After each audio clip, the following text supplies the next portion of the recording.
full-fledged embassy. We could also see something we haven't seen since 1928. That would be the visit of a sitting U.S. president to Cuba, something many say President Obama hopes to do before his term ends. Jenna. Interesting. Steve, thank you very much for all that information. A lot to consider here.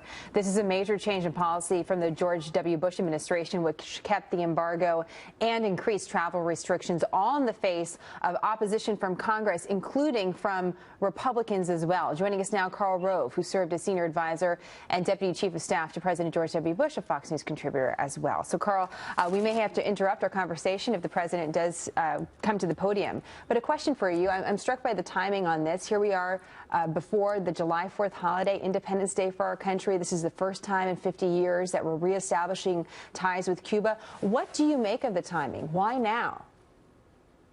I think the timing has less to do with the 4th of July and more to do with the president wants to keep the sense that he's got forward momentum. This is a big mistake. We should not be reestablishing relations with this totalitarian regime unless and until there's a democratic government that respects the rule of law and respects the human rights of its people. We are basically today giving a blessing to a regime that has dozens of political prisoners. It represses individuals and groups who criticize the government, and dozens of them are in jail. But that's just the tip of the iceberg. 2014, there were 8,899 temporary detentions, arbitrary detentions of people for no reason other than they criticized the government.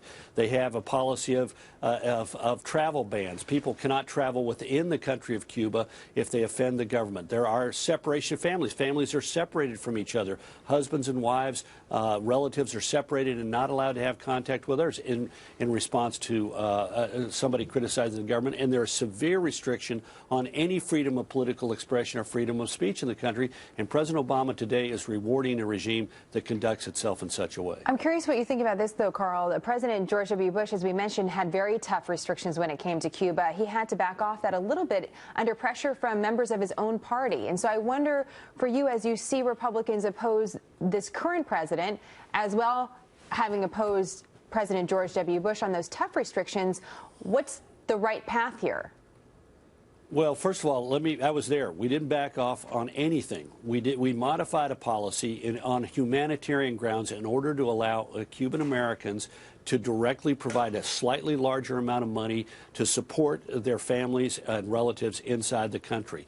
President Bush is not a guy who backs down. No, he did not, but he did have the humanitarian thing. You're absolutely right, and I want our viewers to know that that was in 2004. There was pressure from fellow Republicans. You changed the policy just slightly, but my point is more about the opposition from the conservatives. There was opposition of conservatives to the president on that, and opposition to him now. So where's the middle road? Then Congressman Jeff Flake of Arizona, who's a friend of mine, was a fervent advocate of increased trade with Cuba. Increased trade does work when there's an openness in the regime, when there's a public space. But remember, when we trade with Cuba, the money goes to a government corporation run by the military who uses that hard currency to prop up the regime and pays its workers in worthless pesos.